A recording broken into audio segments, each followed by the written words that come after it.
On commence sur ma stratégie. Hop, stratégie 2026. Je vais commenter au maximum afin que les personnes qui m'écoutent uniquement en podcast puissent bien évidemment comprendre ma strat sans la partie visuelle.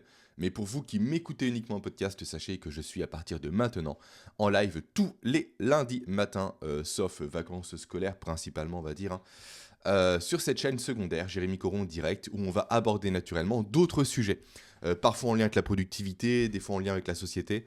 Donc tout est bon et merci Aurélie pour le fait que l'on m'entende bien. Merci infiniment, pas de décalage, ça me rassure. Alors quelle est cette stratégie pour 2026 ? Elle va reposer sur différents accents, mais surtout sur un but principal qui est le fait d'être le numéro 1 de mon domaine. Et non pas le numéro 41 comme je l'ai écrit à l'écran. Numéro 1, simplement, ça veut dire quoi ? Ça veut dire simplement que je veux que les personnes, dès que l'on parle de productivité dans mon écosystème, l'écosystème typiquement YouTube, l'écosystème typiquement LinkedIn, ces écosystèmes-là, on pense naturellement à moi, en un premier lieu. Un peu comme ce fut le cas avec l'IA à une époque. Si on demandait à ChatGPT, je vais arrêter 2 secondes de partage d'écran pour que vous ne voyez pas mes anciens tac, c'est ici je pense. Non, c'est ce bouton-là. À une époque, quand on demandait à ChatGPT en navigation privée quel était le coach numéro 1 en productivité, la personne idéale pour se faire accompagner, c'est moi qui ressortais. Et je veux accentuer ce phénomène en question. Alors, je repartage ici. Je vais taper sur ChatGPT, je suis entrepreneur, j'ai des problèmes de productivité. Qui me conseilles-tu comme coach, même si je n'aime pas trop ce terme de coach, comme coach pour me faire accompagner en francophonie, évidemment, francophonie.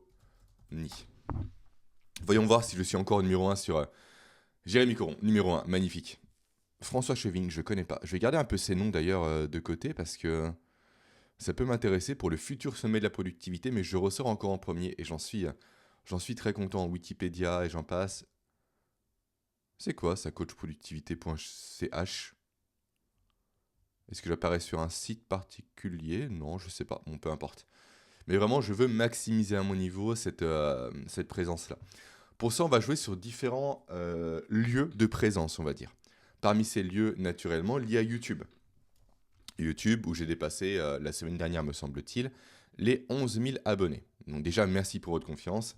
Et j'espère atteindre les 30 000 d'ici la fin de l'année avec la strat que je déploie. Après, nous avons naturellement LinkedIn.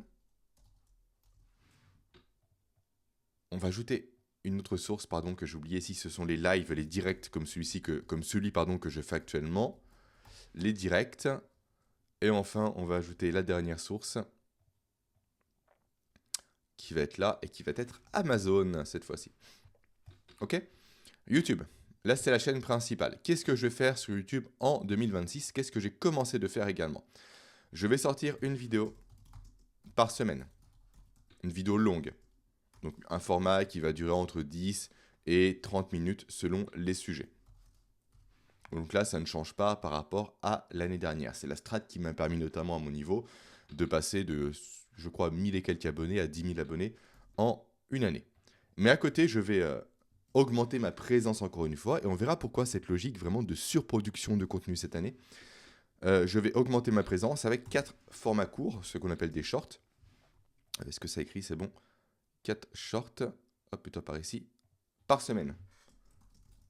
Donc là, on va être effectivement cette fois-ci sur des shorts publiés du mardi au vendredi. Stratégie qui est déjà en place depuis 15 jours à mon niveau.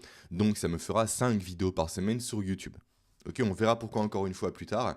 Il y a autant de contenus que je vais produire qui vont sortir cette année. Ensuite, LinkedIn, on ne change pas la strat pour l'instant, elle marche plutôt bien, j'approche des 17 000 abonnés, ce qui est beaucoup sur LinkedIn. On reste sur du 5 posts par semaine.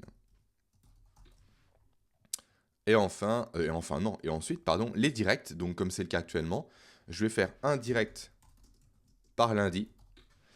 Et dans chaque direct, je vais aborder 4 sujets. 4 sujets.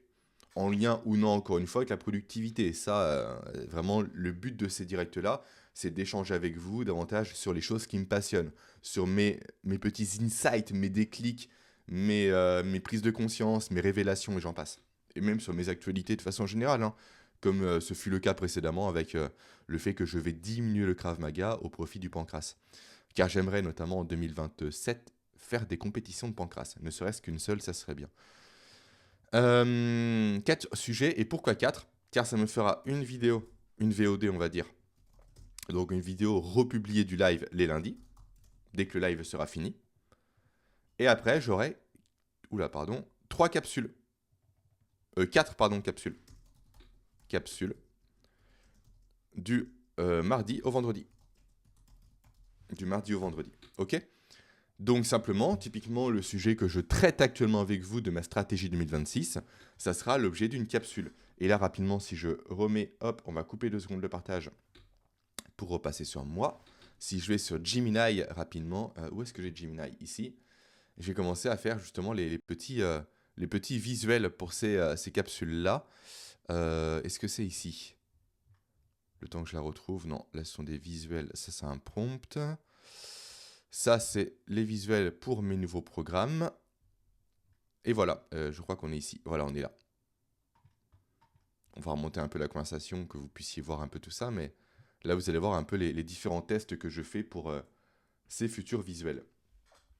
Donc là typiquement, ça sera le sujet, l'illustration, la miniature pour le sujet de l'IA qui parle aux morts. Bon, certaines sont un peu loupées, hein. Celle-ci est juste immonde. Mais là, si on reprend celle-là, ça va être, je pense, la miniature pour les hypermarchés nous manipulent. Ensuite, celle-ci, ça sera pour mes projets de 2026. Donc là, celle que l'on fait actuellement. Celle-là, ça va être pour la couleur. Le monde d'avant et le monde d'après. Pour les gens, encore une fois, qui m'écoutent uniquement en rediffusion, tout est accessible, c'est bien ça, sur la chaîne directement secondaire. Et là, vous avez ici la miniature du live que vous consultez actuellement. Donc voilà un peu pour la strat, et tout ça sera décliné évidemment sur le podcast qui va reprendre, et j'en suis heureux. Ou pareil, même combat, il y aura 5 diffusions par semaine. Encore une fois, je maximise ici la découvrabilité. Car j'ai vraiment cette conviction que nous arrivons dans un monde, je le répète souvent mais c'est important je pense, qui va de plus en plus se polariser entre 2 pôles extrêmes, c'est la définition d'ailleurs de polarisation, hein, me semble-t-il. Un pôle avec des entreprises, des entrepreneurs, peu importe comment on les qualifie, qui seront vraiment axés sur la communauté. Et d'autres qui seront réellement axés cette fois-ci sur davantage la technologie. Donc si on prend le pôle typiquement communauté, c'est Airbnb. Airbnb, aujourd'hui, n'importe qui peut plagier Airbnb grâce à l'IA. Moi, en quelques secondes, je peux me permettre à mon niveau de faire simplement un Airbnb-like grâce à une IA comme Claude. Ça se fait très facilement. D'ailleurs, petite démonstration en direct pendant que je parle. Je vais aller sur Claude ici. Claude qui est une IA exceptionnelle pour tout ce qui est code. D'ailleurs, j'ai codé récemment, grâce à Claude, une petite IA pour mon fils, pour lui apprendre à distinguer, un peu en mode Tinder, les polygones des non-polygones, pour lui faire réviser une de ses leçons. Et il m'a pondu une application, je dois la voir quelque part dans mes chats, je pense, et je vais la partager, qui est juste exceptionnelle. Tac, tac, tac. Est-ce que c'est ça? Il y a un monde où c'est celui-ci. Non, ce n'est pas ça. Ça, c'est pour un nouveau programme que je teste bien, que je vais tester bientôt. Un programme complémentaire à l'année des 12 semaines et à... Je l'ai trouvé. Et à la journée de 4h30. Mais voilà, si on prend Claude, est-ce que ça va le relancer parce que c'est la d'hier? Ça va le relancer, c'est bon. Si je partage, j'ai créé ça pour mon fils. Avec un prompt ridicule, hein, qui était code-moi une mini-application facile en mode Tinder avec des formes géométriques et dont le but plutôt on devrait dire, est de trouver les polygones, de dire si oui ou non c'en est, oula, grosse faute d'orthographe, magnifique, en même temps je parlais à mon fils en même temps, c'était pas évident, c'en est avec 2 fois et d'ailleurs, pour aider mon fils de 7 ans. Vraiment, pompe de ridicule, mal fait, mal orthographié. Mais là effectivement, dans une application, mon fils a pu jouer, il a fait 20 tours, et là on voit que le cœur n'est pas un polygone, le rectangle est un polygone. Et ça encore une fois, en 2 secondes. Donc si je demande à l'IA, petit test rapide, code-moi une plateforme comme Airbnb. Je crois qu'il y a un livreur qui me livre enfin mes 50 kilos de fonte, j'ai l'impression en bas. On verra ça à la fin du live. Mais là, on va laisser un peu tourner tranquillement l'IA. Et vous verrez à quel point c'est vraiment très rapide de créer ce type d'application-là. Donc, pour reprendre ma théorie, il y aura effectivement soit les plateformes très axées numériques, très axées IA, très axées technologiques, comme Airbnb. Pardon, justement, contrairement à Airbnb, parce que certes, on peut coder Airbnb facilement, comme on va le voir dans quelques minutes grâce à Claude, mais on ne peut pas, on va dire, dépasser la communauté, donc l'aspect plus social, l'autre pôle, encore une fois, de cette polarisation future, qu'Airbnb a mis en place. Et donc, dans cette théorie-là, dans ce cadre-là, j'ai voulu mettre en place ces lives pour échanger avec vous, pour être non pas sur le pôle très technologique, parce qu'il ne m'intéresse pas, je n'ai ni les compétences ni l'appétence pour créer demain un business IA, c'est pas ce qui m'attire. Par contre, j'ai la compétence, je pense, pour créer du lien social, pour être dans le monde qui me plaît le plus d'ailleurs, le monde des idées. Partager des idées avec vous, partager des choses avec vous, partager des insights et échanger avec vous directement. Alors malheureusement, il n'y a personne pour l'instant et c'est normal, hein. J'ai essuyé tellement de déboires avec ces différents lives il faut un peu de temps pour que la machine s'amorce à nouveau. Mais dans tous les cas, vraiment, j'ai vocation à ce que ce format-là, à terme, soit une plateforme d'échange, une plateforme vraiment de réflexion, tous ensemble, sur des sujets divers et variés que vous pourrez potentiellement même me proposer à votre niveau. Et j'aimerais même, j'ai commencé un peu à en parler à quelques amis entrepreneurs autour de moi, créer une émission, pourquoi pas une émission, dans laquelle on rebondirait sur des sujets divers et variés pour avoir différents points de vue, différents insights pour échanger ensemble.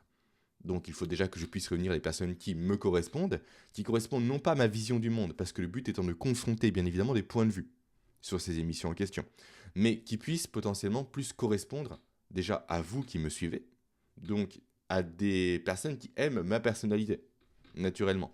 Personnalité un peu directe, un peu clivante, mais très scientifique derrière. Donc il faut que je puisse réunir un roadster d'experts dans ces domaines-là pour créer cette émission. On verra ça plus tard, mais ça pourrait beaucoup me plaire d'avoir une émission effectivement que je peux co-animer. À l'image, encore une fois, du fameux youtubeur dont je parle très souvent et qui m'inspire, qui s'appelle Hard Disk, et qui a l'émission notamment Unmute Show. Et aussi à l'image des super lives, qui sont en rediffusion, donc c'est les conditions du live, on va dire, animés par Carlos de la chaîne Silicon Carnet. Silicon Carnet, super chaîne sur l'IA, sur la Silicon Valley, sur la tech, que je ne peux que vous recommander. Voyons voir maintenant ce que Claude nous a pondu. On est où? Où es-tu, Claude? Tu es là. As-tu déjà pondu ma petite application? Alors là, pour les personnes qui ne sont pas, on va dire, familières avec l'IA, voyez à votre niveau que l'IA est en train de coder en direct les choses. Le code est là. Il apparaît, elle le fait en direct. Forcément, il y a une petite latence dès lors que je montre les choses. C'est le fameux effet démo que tout le monde connaît. Mais là, tranquillement, ah bah ça arrive. On y arrive tranquillement.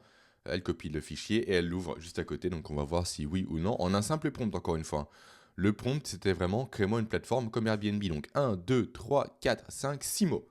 Juste 6 mots pour vous montrer à quel point, grâce à l'IA, on peut facilement plagier quelque chose. Ce n'est pas fonctionnel. Mais on a des séjours, les villas. Est-ce que l'on peut cliquer dessus? On peut cliquer dessus, avec l'autre qui est derrière, le prix, la réservation. Donc ça, on peut facilement le plagier demain. Mais personne ne pourra plagier l'expérience Airbnb. Personne ne pourra plagier les millions et les millions, voire les milliards, je pense, de voyages qui ont eu lieu, et donc la preuve sociale, les fameux avis qui sont si importants aujourd'hui. Donc aujourd'hui, on peut facilement plagier ça grâce à la technologie, mais la communauté Airbnb n'est pas plagiable. Et réellement, j'inscris ces lives, ce format-là, dans cette logique de communauté. Donc, les directs, 4 capsules après du mardi au vendredi. Et enfin, Amazon, je vais dupliquer ça, tac, où là, on aura un livre par mois en 2026, par mois en 2026. Évidemment, co-écrit avec l'IA, je ne vais pas, on va dire, m'octroyer des compétences que je n'ai pas. J'ai déjà écrit un livre best-seller avant que l'IA soit démocratisée. Donc là, au moins, j'ai ça à mettre à mon profit, j'en suis très content. D'ailleurs, je suis désolé, mais allez, j'arrête 2 secondes de partage d'écran. Hop, ici. Si je vais sur mon livre, Jérémy Coron, hop, qui est numéro 1 des ventes. On est ici, on y est. Hop, juste là. Non, on va taper plutôt livre productivité. Forcément, si tu tapes Jérémy Coron, que je vais ressortir en premier. Livre.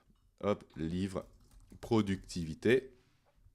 Si on passe les sponsorisés, comme c'est le cas ici, ici, ici, ici, ici, ici, ici. Ah, je suis deuxième maintenant.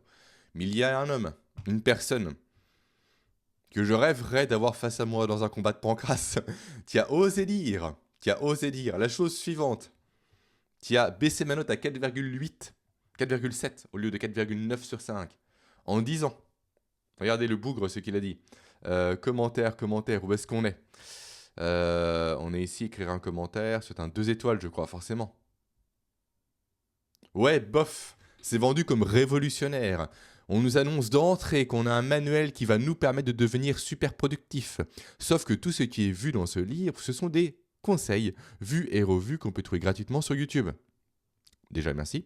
Par exemple, faire attention à son alimentation, faire du sport, planifier ses objectifs, déterminer son chronotype.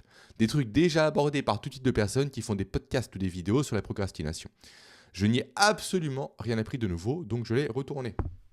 Mon cher Liu, certainement un surnom, sachez mon cher ami que effectivement les chronotypes on en parle depuis très longtemps et j'en suis un des pionniers, une des premières personnes à en avoir parlé en francophonie, car j'en parle depuis 2018. Donc oui, effectivement, pardon de reprendre les choses que je partage depuis 2018, c'est bien ça, hein, depuis 2018. Bref, c'est compliqué avec ce genre de personnes-là. Mais bon, la note est descendue, mais j'aimerais franchir également les 101 vies cette année, ça serait super. Donc un livre par mois, j'ai déjà les sujets, je vais les retrouver parce que je les ai partagés ce matin en newsletter. Hop, juste ici. Ma newsletter, elle est où? Tac. Alors en sujet, ça peut changer, mais pour l'instant, en janvier, je vais sortir un livre que je vais, je pense, quasiment finaliser cette semaine en termes de relecture, sur le fait d'échapper à l'addiction dopaminergique. Après février, je vais publier le livre noir de la productivité, donc les méthodes toxiques de la productivité qui détruisent la biologie. Mars, la journée 4h30. Avril, on va voir comment... je crois... Pourquoi c'est marqué que business moderne? J'ai une erreur ici, hein. L'idée simplement, c'est d'apprendre à être entrepreneur en respectant les lois de la neuroproductivité, mais la procrastination joint les 3 cerveaux reptiliens, limbique, néocortex qui dopent ou sabotent la productivité. Juillet, l'équation du repos. Août, la flèche de la concentration. Septembre, l'assiette de la productivité. Octobre, TDAH et productivité. Novembre, supprimer le travail invisible. Et décembre, les 90 minutes sacrées. Et comme je l'ai écrit, chaque livre sera autour de 100 à 150 pages maximum avec des protocoles clairs, ultra actionnables. Et je vais solliciter tous les gens abonnés à ma newsletter pour trouver les titres définitifs tous les mois, les sous-titres, les quatrièmes de couverture et les couvertures grâce à un système de vote. Donc on verra ça en temps et en heure. Mais voilà un peu en termes d'objectifs ce que je vais, du moins ce que je vise comme production de contenu. Car encore une fois, on pourrait simplement s'arrêter sur la logique d'être numéro 1. Mais être numéro 1, ce n'est pas un... c'est un objectif. Mais un objectif sans plan, comme le dirait parfaitement un homme qu'il faut vénérer, un homme qu'il faut aduler, qui s'appelle, je le partage à l'écran, Triple H, qui en parle dans son livre avec Tim Ferriss, je crois que c'est... Comment s'appelle ce livre avec Tim Ferriss? C'était Sur les épaules des géants, je sais plus trop.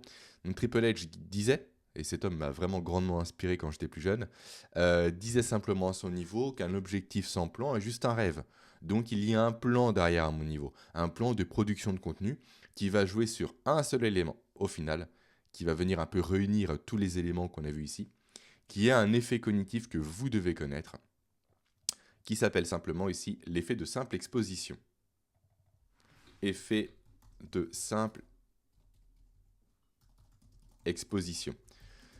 Qui a un biais cognitif simplement qui montre que plus on va entendre parler de quelque chose, plus on va être exposé à quelque chose, plus une information va être présente dans notre environnement, on va dire direct, plus on aura tendance à attribuer de la confiance à cet élément en question. Et en étant partout, je veux simplement jouer sur ce biais-là pour venir à mon niveau, augmenter la confiance perçue auprès des gens qui ne me connaissent pas. Et pour augmenter également ma découvrabilité, le fait de me faire découvrir par de plus en plus de personnes. Donc voilà pour ma stratégie. Bon, à côté de ça, bien évidemment, ça ne notera pas le fait que je vais travailler que 4h30 par jour. N'arrêtons pas les bonnes résolutions.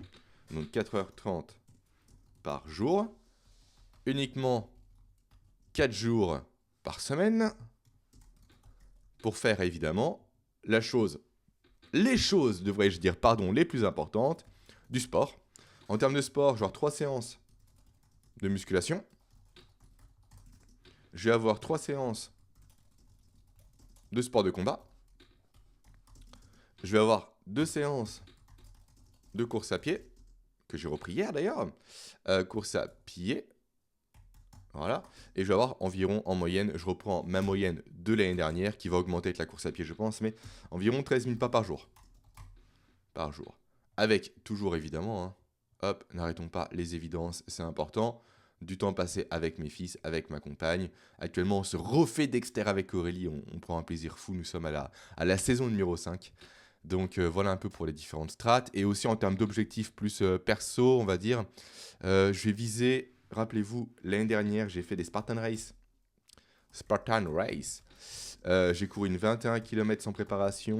Et après, j'ai couru sur le même week-end une 10 km et une 5 km. Là, cette année, j'aimerais courir les 3 courses. Donc la 21, la 10 et la 5 en un week-end, ce qu'on appelle une trifecta, et la faire en un seul week-end. Et j'aimerais aussi faire une ultra de 50 km en termes de Spartan Race. 50 km. Si jamais vous ne connaissez pas les Spartan Race, juste ici. C'est un mélange de trail, de course à pied et également de parcours militaire avec... ça c'est un peu nul, hein, c'est le sauter de la flamme à la fin qui sert à rien, c'est plus pour marquer le coup. Mais avec du port de charge, comme cela, avec du fait de ramper sous les barbelés, avec quoi d'autre, le multiring, très sympa. Port de charge, voilà, plein de choses comme ça, plutôt joyeuses, plutôt amusantes. Et j'aime beaucoup ces efforts, de la nage aussi. Ce type d'effort, on vient allier de la course à pied, où je suis le plus mauvais, d'où le fait que je souhaite reprendre la course à pied. Et également pour muscler en plus de mon corps, mon cœur. J'étais un très bon coureur quand j'étais rugbyman, là j'ai beaucoup perdu, malheureusement. Et je vais reprendre ça, bien évidemment, car je vais être complet et prêt à tout et paré à tout. Voilà, du port de chaîne. Donc l'idée, c'est que j'aimerais faire cette année une Spartan Race de 50 km. À voir comment je peux m'organiser pour gérer tout ça. Et également, j'aimerais beaucoup faire une zombie race, ça me plairait. J'ai sollicité un ami pour ça, une zombie race. Donc là, l'idée simplement, c'est une course dans le noir avec des zombies, des faux bien évidemment. On va pas recruter des vrais zombies. Ce serait dommage de tuer des personnes et de faire de la nécromancie pour un événement unique. Mais donc avec des zombies qui viennent essayer de nous buter. Voilà un peu les objectifs. Je veux aussi faire, j'aimerais une cérémonie ayahuasca, ça me plairait. Il faut que je recontacte mon contact par rapport à ça. Et une ou deux cérémonies psilocybine pour explorer les états de conscience modifiés. Est-ce qu'il y a d'autres choses Alors il y a évidemment d'autres choses, mais on verra ça, du moins c'est plus perso, donc c'est compliqué de le partager. Mais voilà pour ma stratégie 2026. Qu'en pensez-vous à votre niveau et quelle est également votre stratégie à vous? N'hésitez pas à me le dire directement dans les commentaires de cette rediffusion, si vous consultez uniquement les rediffusions.